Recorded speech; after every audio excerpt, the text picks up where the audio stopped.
உலகம் முழுவதும் யார் வேணாலும் ஆக்சஸ் பண்ணி அப்படியே லைவில் செல்ஃபோனில் பார்த்துட்டு இருக்கலாம். இவ்வளோ ஆக்சஸ் இருக்கிற ஒரு காலகட்டத்தில் தமிழக அரசுக்கு எதிராக ஒரு தலைவர் புதிதாக வந்தவர் எவ்வளோ ஆக்ரோஷமாக பேசணும், எவ்வளோ சப்ஜெக்ட் எடுத்து பேசணும். பார்க்குற பொதுமக்களுக்கு ஒரு நம்பிக்கை வரும். நான் வந்தேன்னா விடமாட்டேங்க, இந்த சாராய்ஸா விடமாட்டாங்க, இந்த லாக்அப் டெத்துக்கு 24 ஃபேமிலி நான் பார்த்து பேசியிருக்கேன், அவங்களுக்கு மறு விசாரணை எந்தெந்த அதிகாரி என்கிட்ட தப்பிக்க முடியாதுங்கன்னா அப்படியே குளிர்ந்து போயிடுவாங்க ஜனங்க. ஒரு ஆண்மை உள்ள தலைவன் கிடைச்சிருக்காங்க. அதுவும் இவர்கள் அங்கீகரிக்கப்படாத கட்சி. அதனால் இது எப்படி கொண்டு போக போகிறாங்கன்றது இவர் கூட்டம் கூட்டி நான் தான் சொல்லிட்டு சொல்லி அந்த விஷயங்கள்லாம் தேர்தல் ஆணையம் கொண்டு போகிறது அந்த மாதிரிலாம் இருக்குது. அதனால் ராமதாஸ் எந்த வகையிலையும் அன்புமணி ராமதாஸை கொடியை பயன்படுத்தக்கூடாதுன்ற மாதிரி தடுக்கிறதுக்கான வாய்ப்புகள் கூட. ஹாஸ்பிட்டலில் இருந்தாலும் முதல்வர் ஆக்டிவாக இருக்கார், வேலை செஞ்சிகிட்டு இருக்காரு அப்படின்னு காண்பிக்கிறது, மக்களோட பேசிகிட்டு இருக்காரு.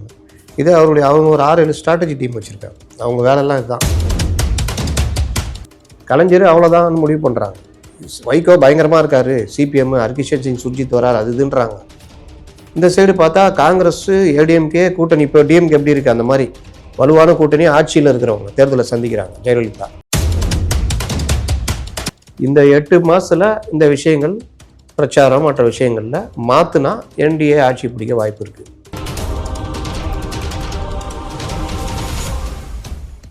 ஓகே, இப்போ விஜய் அவர்கள் மாநாடு அதாவது 2வது மாநாடு நடத்த போறாரு. ஸோ இந்த மாநாடு நடத்துறதுனால எந்த கட்சிக்கு பாதகமாக இருக்கும்னு நினைக்கிறீங்க? நான் ஏற்கனவே சொன்னேன்ல, அவர்கள்ட்ட இந்த பலகீனம் இருக்குது. நீங்கள் ஆர்ப்பாட்டம்னா ஆர்ப்பாட்டத்தில் என்ன எதிர்பார்ப்பாங்க? வர்ற தொண்டர்கள் என்ன நல்ல தலைவர்கள் நல்லா பேசி உசுப்பேத்தி விட்டு இந்த விஷயங்கள் அது இதுன்னு பேசணும். அது மீடியாக்கள் இன்றைக்கி அந்த காலம் மாதிரி கிடையாது. இப்போ எம்ஜிஆர் அளவுலாம் ஒப்பிடுறாங்க. எம்ஜிஆர் காலத்துலலாம் அந்த மீடியாக்கள் இதெல்லாம் இருந்ததா?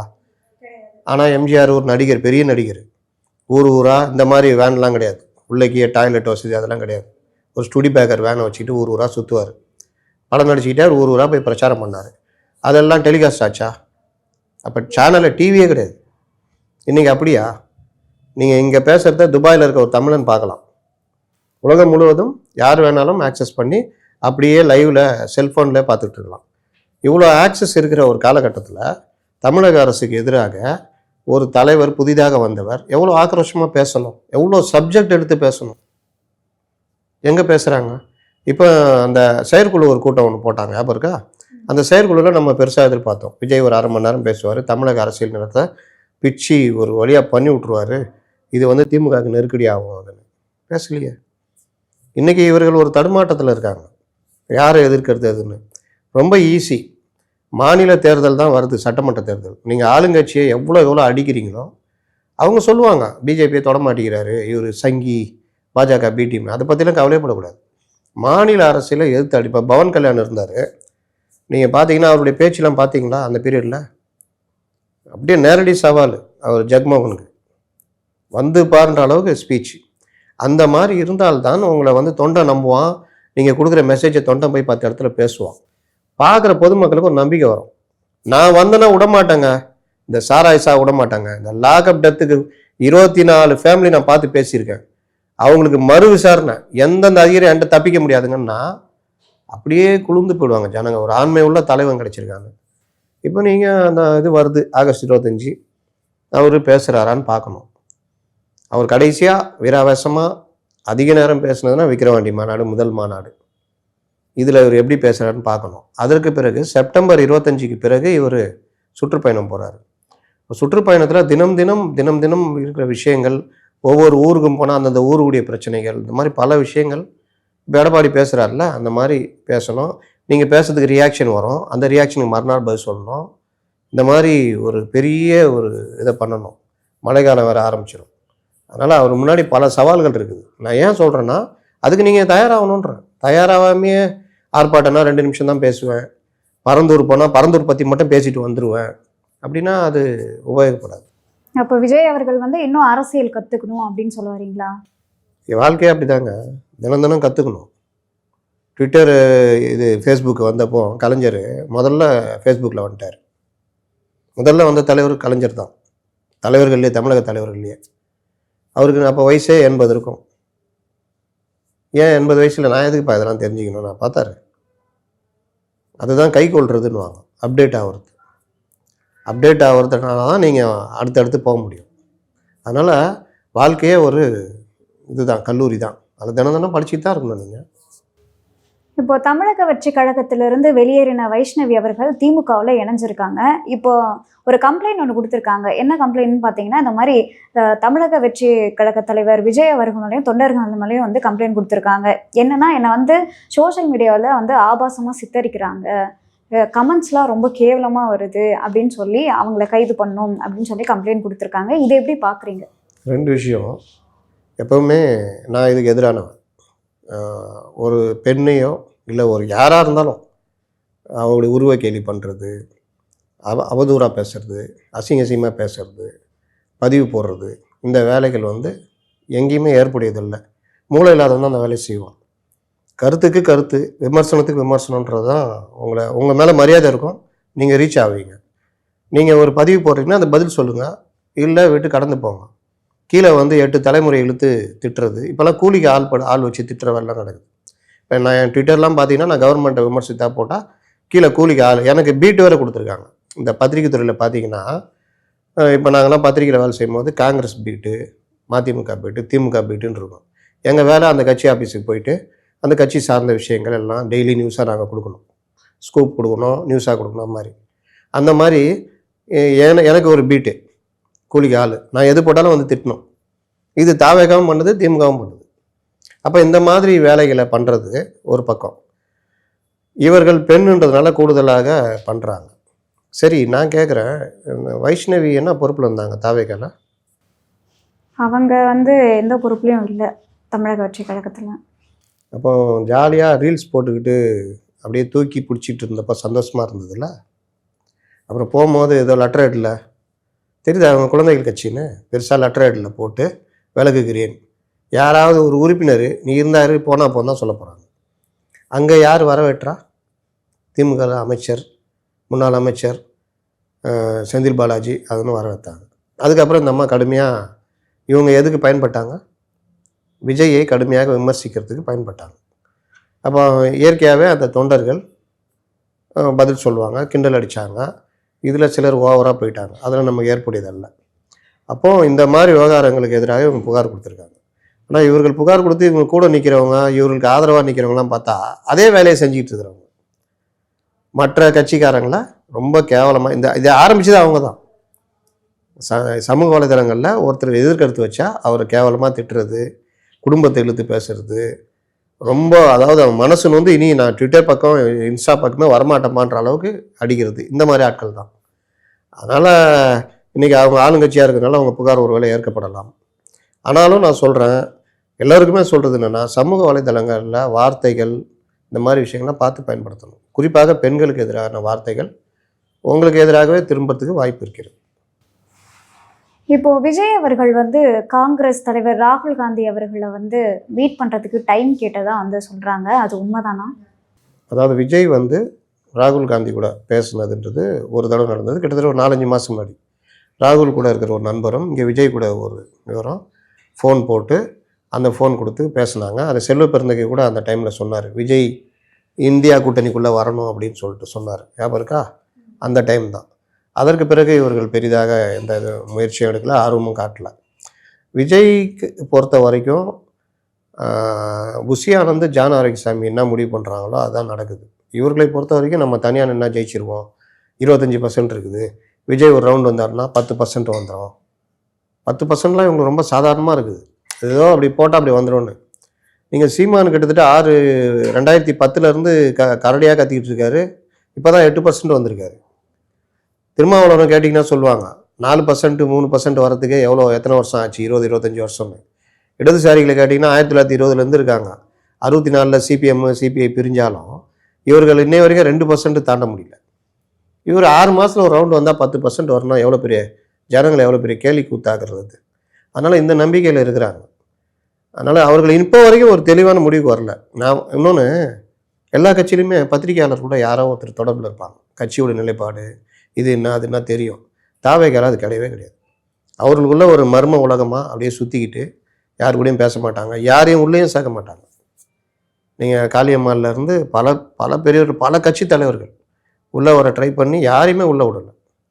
அப்போ இந்த மாதிரி எந்த வித இதுவும் இல்லாமல் தனக்குத்தானே மன்றத்து ஆளுங்களை வச்சுக்கிட்டு தமிழையும் ஒழுங்காக பேச தெரியல, என்ன பேசுகிறோன்னு தெரியல.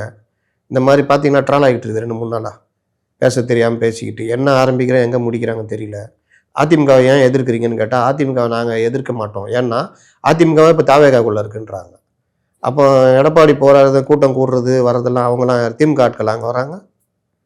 இது மாதிரி குழந்தைத்தனமாக பேசிக்கிட்டு போய்கிட்டு இருக்கிறாங்க. அதனால் அவருடைய நிலைப்பாடு என்னன்றது இப்போ வரைக்கும் ஒரு இது இல்லை. அநேகமாக எனக்கு தெரிஞ்சு தனியாக நினைப்பாங்க. காங்கிரஸ் கூடலாம் இது வரைக்கும் பேச்சுவார்த்தை ஆரம்பிக்கல. காங்கிரஸ் இப்போ வரைக்கும் திமுக ஒரு நம்பகமான கூட்டாளியாக தான் நினைக்கிறாங்க. ஏன்னா அவங்களுக்கும் 2029 திமுகவோட இருந்தால்தான் எம்பி சீட்டு அதிகமாக ஜெயிக்க முடியும். இவர்களை நம்பிலாம் போயிடலாம். ஒருவேளை இவர் தனியாக நின்று ஒரு 25% வாங்கிட்டாரு, திமுக தோல்வி அடைஞ்சிச்சு, அதிமுக என்டிஏ கூட்டணி ஆட்சி வந்துடுச்சு, அப்படி ஏதாவது நடந்திருக்குன்னா அன்னைக்கு வேணால் காங்கிரஸோ மற்ற மக்கள் நல கூட்டணியோ யோசிப்பாங்க, விஜய் கூட கூட்டணி வச்சுட்டு 29 தேர்தலில் சந்திக்கலாம் அப்படின்னு. ஆனால் இப்போதைக்கு அந்த மாதிரி வாய்ப்பு இல்லை. இப்போ பாமகவில் உட்கட்சி பூசல் நடந்துட்டு இருக்கு. இந்த நிலையில் அன்புமணி அவர்கள் வந்து சுற்றுப்பயணம் மேற்கொண்டிருக்காரு. ஆனால் ராமதாஸ் அவர்கள் வந்து இந்த என்னுடைய கட்சி பெயரோ இல்லைன்னா கட்சி கொடியோ வந்து பயன்படுத்தக்கூடாது அப்படின்னு சொல்லி ஒரு மேலே கம்ப்ளைண்ட் கொடுத்துருக்காரு. இதை எப்படி பார்க்குறீங்க? ஒரு கட்சி இயங்குவது கூடிய அடிப்படை வந்து பைலான்னு சொல்லுவாங்க. ஒரு கட்சி தேர்ந்தெடுக்கப்பட்ட பொதுக்குழு உறுப்பினர்கள் மூலம் அங்கீகரிக்கப்பட்ட தலைவர்கள். இப்போ ஒரு கட்சிக்குள்ளே இவர் தான் தலைவர், இவர் தான் செயலாளர், இவர் தான் பொருளாளர், இப்படிலாம் இது பண்ணிவிட்டு அந்த பொதுக்குழு கூட்டி பொதுக்குழுவில் அதுக்கு ஒப்புதல் வாங்குவாங்க. அந்த மாதிரி ஒப்புதல் வாங்கப்பட்ட தலைவர் யாருன்னா அன்புமணி ராமதாஸ் தேர்ந்தெடுக்கப்பட்ட தலைவர், வடிவேல் ராவணன் பொதுச் செயலாளர், திலகபாமா பொருளாளர், உள்ளிட்ட பலர் இருக்காங்க. பொதுக்குழு செயற்குழு இப்படி செட்டப் இருக்குது. ராமதாஸ் வந்து பெரியவர், கட்சி நிறுவனர். அவர் இந்த கட்சி ஒன்றா இருக்கிற வரைக்கும் பிரச்சனை இல்லை. அவர் வந்து அவருக்கு அந்த உரிய மரியாதை மற்ற விஷயங்கள்லாம். இப்போ கட்சி உடஞ்சி 2ஆக இருந்து நான் தான் தலைவர், அவரை நீக்கிட்டேன், அவர் காலம் முடிஞ்சிச்சு, இப்போ நான் தான் தலைவர், நான் லெட்டர் கொடுத்துட்டேன் தேர்தல் ஆணையம்னா அதெல்லாம் சட்டப்படி நிற்காது. என்னென்னா பொதுக்குழுவில் கூட்டி இவர் காலம் முடிஞ்சிடுச்சு, இனி புதிய தலைவராக நான் பதவி ஏற்கிறேன்னு பொதுக்குழு அங்கீகாரம் கொடுக்கணும். அதிகமான பொதுக்குழு உறுப்பினர்கள் யார் பக்கம் இருக்கிறாங்கன்றது அப்போ ஒரு பிரச்சனை இருக்குது. இன்றைக்கி அதெல்லாம் பார்த்தீங்கன்னா நீங்கள் தெரிஞ்சோ தெரியாமல அன்புமணி ராமதாஸ் கிட்ட தான் இருக்குது. ஏன்னா ராமதாஸை எல்லா கட்சிக்காரங்களுமே எப்படி பார்ப்பாங்கன்னா வருங்காலம் அன்புமணி தான், எதுக்கு பகச்சிக்கணுன்ற மாதிரி. அப்போ அவரை வந்து எங்கள் குலதெய்வம், எதிர்காலம் அன்புமணி அப்படின்ற மாதிரி தான் போகுது. இப்போ அவர் வந்து பிரச்சார பயணம் தொடங்குறாரு. இதில் வந்து கொடியை பயன்படுத்தக்கூடாதுன்னு டிஜிபிட்டே இவங்க புகார் கொடுக்குறாங்க. டிஜிபியாரெலாம் ஒன்றும் பண்ண முடியாது. காவல்துறை எங்கே தலையிடுவாங்கன்னா ஒரு கட்சி ஆஃபீஸ் இருக்குது, 2 கட்சி 2ஆக பிரிஞ்சிச்சு, அவர்கள் போய் கட்சி ஆஃபீஸை ஆக்கிரமிக்கிறது 2 பேருமே ட்ரை பண்ணுறாங்க. அங்கே ஒரு சட்ட ஒழுங்கு பிரச்சனை வருதுன்னா காவல்துறை தலையிட்டு கட்சியை யாரும் நீங்கள் இது பண்ணக்கூடாது, நீங்கள் போய் தேர்தல் ஆணையத்தில் முடிவு பண்ணிட்டு வாங்கன்னு கூட்டி சீல் வச்சுருவாங்க.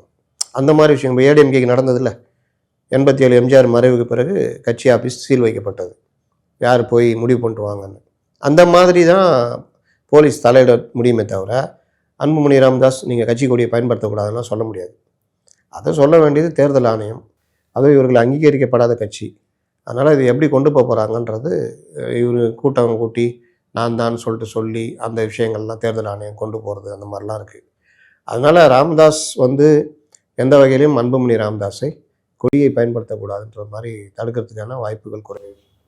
இப்போ என்ன கேள்வி எழுந்திருக்குன்னா ராமதாஸ் அவர்கள் வந்து டிஎம்கே பக்கம் போகணும் அப்படின்ற மாதிரியும் அன்புமணி அவர்கள் வந்து பிஜேபி கூட போகணும் அப்படின்ற மாதிரியும் வந்து பேசிட்டு இருக்காங்க. ஸோ இந்த நிலையில வந்து அதிமுகவோட பாமக வந்து கூட்டணி தொடரும்னு நினைக்கிறீங்களா? அன்புமணி ராமதாஸ் என்டிஏ கூட்டணிக்குள்ளே இருக்கணும்னு நினைக்கிறார். ஏன்னா அதில் 2-3 விஷயங்கள் இருக்குது. இயல்பாகவே அவர்கள் என்டிஏ கூட்டணியோட ட்ராவல் பண்ணிக்கிட்டு இருக்கிறாங்க. நடுவில் அதாவது ஏடிஎம்கே பாமகன்றது ஒரு ஒன்றி சேர்ந்த ஒரு கூட்டணி மாதிரி சொல்லலாம்.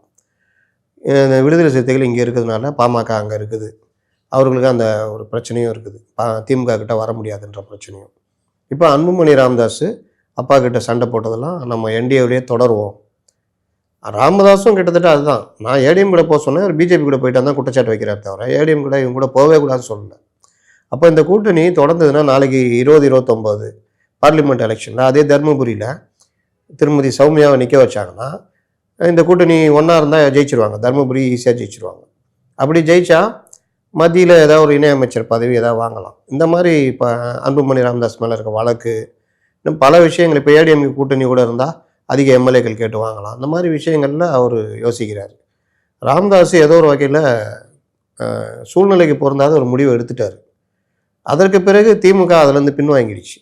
பாமக உள்ளே கொண்டு வந்தால் நமக்கு சிக்கல் வருமோன்னு. இப்போ அதோடைய விளைவு என்னன்னா அப்படியே நிற்கிது. ஆனால் அப்பா பிள்ளைக்குள்ள ஒரு ஈகோ கிளாஷ் ஆகிடுச்சு. அதில் கட்சி என் கையில் தான் அப்பா சொல்ல, இல்லை என் கையில் தான் பையன் சொல்ல. அன்புமணி ரொம்ப தெளிவாக இருக்கார். அப்பாவை எந்த வகையிலும் திட்டக்கூடாது, எதுவுமே பண்ணக்கூடாது. நம்ம வேலையை பார்த்துட்டு அப்படியே நகர்ந்து போகணும்.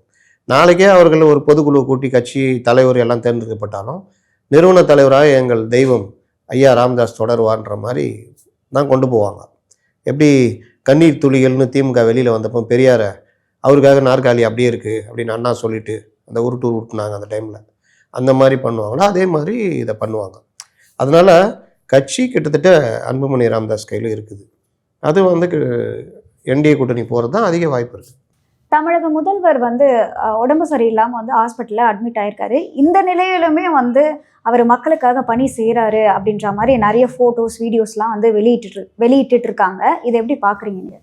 வழக்கமான விளம்பரம் தானே. வெட்டி விளம்பரம் சொல்கிறீங்க? வெட்டி விளம்பரம்லாம் சொல்ல மாட்டேன், வழக்கமான விளம்பரம். அவர்கள் ஆக்டிவாக இருக்கார். இப்போ போகிறாரு, திடீர்னு ஒரு குழந்தைய பார்த்து தூக்கி கொஞ்சிறாரு. இது எல்லாமே வந்து இயல்பாக நடக்கிற விஷயம். அது ஒரு வகையான செட்டப் தான். அந்த மாதிரி இது ஒரு இது ஹாஸ்பிட்டலில் இருந்தாலும் முதல்வர் ஆக்டிவாக இருக்கார், வேலை செஞ்சுக்கிட்டு இருக்காரு அப்படின்னு காண்பிக்கிறது, மக்களோட பேசிகிட்டு இருக்காருன்னு. இது அவங்க ஒரு 6-7 ஸ்ட்ராட்டஜி டீம் வச்சுருக்காங்க. அவங்க வேலைலாம் இதுதான். சார் நீங்கள் இந்த கண்ணாடி போட்டுக்குங்க, சார் நீங்கள் இப்படி நடங்க, சார் நீங்கள் இப்படி வரணும், சார் திடீர்னு வேன் வந்து அப்படி நிற்கும், 2 கல்யாணம் ஆன தம்பதி டக்குன்னு ஓடியாருவாங்க, நீங்கள் டக்குன்னு வேனை விட்டு இறங்கி அவங்க காலில் வந்து ஆசீர்வாதம் வாங்குவாங்க. சார் நீங்கள் ஆசீர்வாதம் கொடுக்கணும். டக்குன்னு மொய் கவரை சேகர் பாபு கொடுப்பாரு. அந்த மொய் கவர்லாம் எங்கே தான் வரும்னு தெரியாது, டக்குன்னு கொடுப்பாரு, ஆசீர்வாதம் பண்ணுவார். இதெல்லாம் பார்க்குறதுக்கு பொதுவாக இருக்கிற இப்போ நம்மள மாதிரி ஆட்களுக்கு தெரியும் இது ஒரு செட்டப்னு. ஆனால் பெருவாரியான மக்களுக்கு தெரியாதுல்ல. வர்றா எப்படி இருக்காரு, அப்படியே போகிறாரு காரில், குழந்தைகள் வருது, உடனே சாக்லேட் எடுத்து கொடுக்குறாரு. அது எல்லாருமே தான், இவருன்னு இல்லை, எல்லாருமே இப்போ ஸ்ட்ராட்டஜி டீம்னு வச்சுக்கிட்டு இந்த வேலையை தான். சைக்கிள் ஓட்டினார்ல, டீ கடையில் டீ குடித்தார், கலர் ட்ரெஸ் போட்டு போனார். அப்போத்துலேருந்து அந்த இது தான். என்னென்னா இவர் கொஞ்சம் ஓவர். இப்போ எடப்பாடி கூட நேற்று பாராரு, முந்திரி தொழிலாளிகள் வந்து கொடுக்குறாங்க, என்னம்மா கையெல்லாம் காய்ச்சி கிடக்குதுன்னா அந்த மாதிரி முந்திரி உடைச்சா அந்த பால் பட்டு மாதிரி நான் வந்தால் என் ஆட்சியில் உங்களுக்கு அந்த முந்திரி உடைக்கிற இயந்திரத்தை மானிய விலையில் கொடுக்கறதுக்கு நான் இது பண்ணுறேன்றது. அது கிட்டத்தட்ட ஒரு வகையான செட்டப் தான். அது இவங்க ரொம்ப ஓவர். ஊட்டிக்கு போனால் மஃப்ளர் போட்டுக்கிறது, பாக்யராஜ் மாதிரி பேண்ட் ஷர்ட் போட்டுக்கிறது, கூட ஒரு ஆசை சாதாரணமாக இருக்கிறார் வேஷ்டி சட்டையில். இவர் குளிர் ரொம்பவா அதிகமாக அப்படின்னு கேள்வி.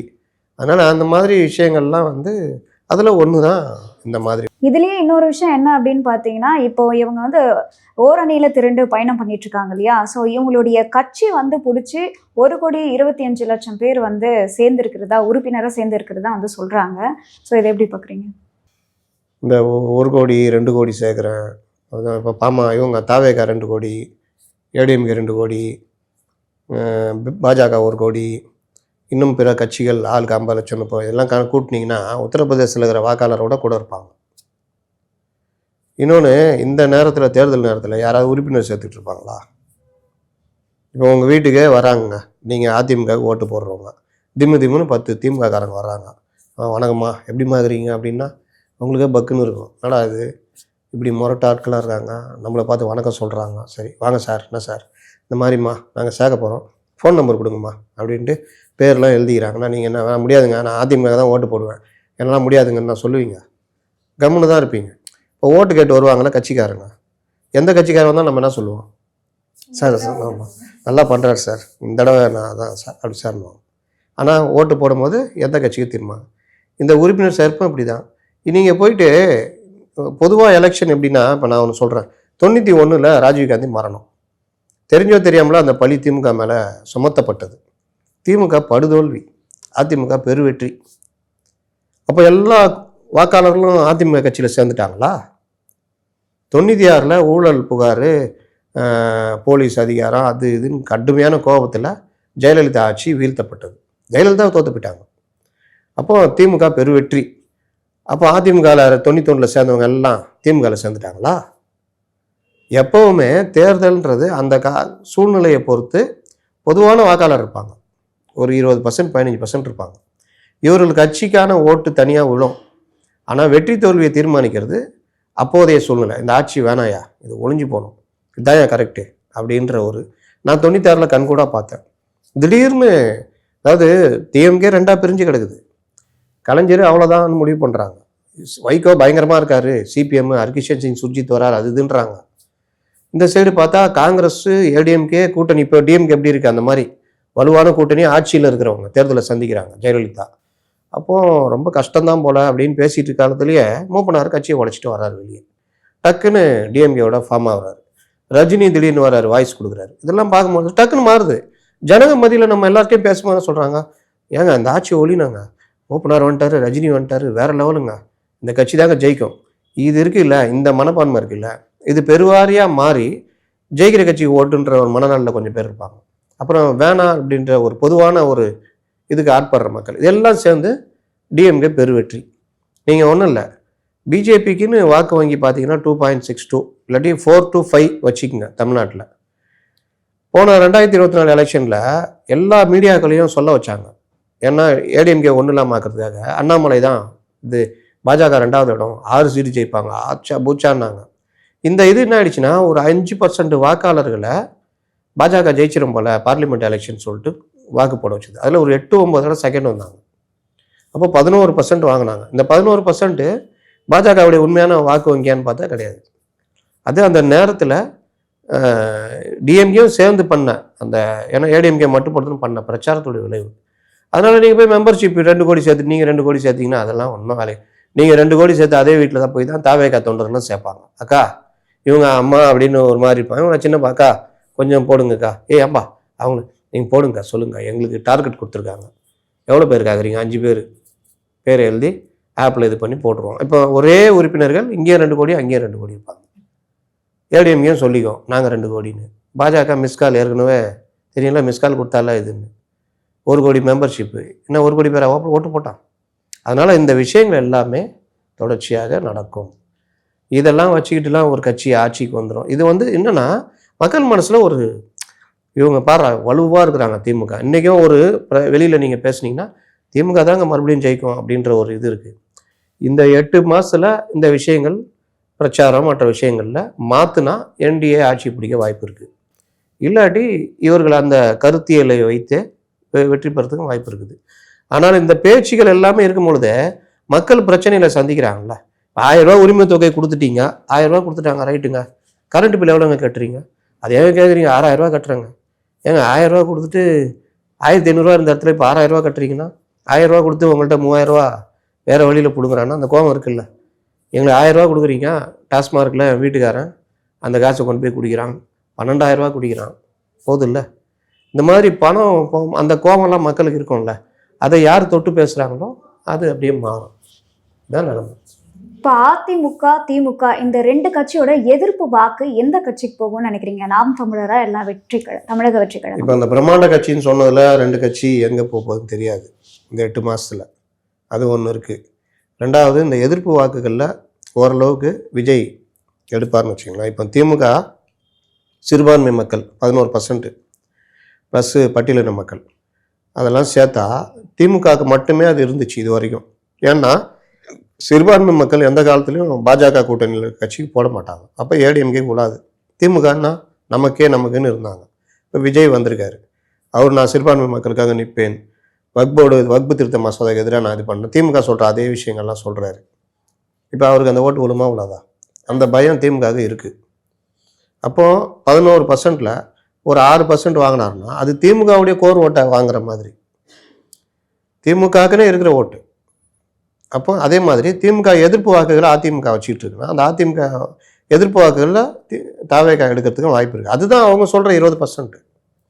இது எல்லாம் போக பொதுவான ஒரு கருத்து, இவங்க தான் ஜெயிப்பாங்க, இவங்க 20% வாங்கினாலும் இவங்களால ஒன்றும் பண்ண முடியாதுன்ற மாதிரி ஒரு கருத்துலாம் இருக்குல்ல, இதை வச்சு தான் அதிமுக கெயின் பண்ணும்.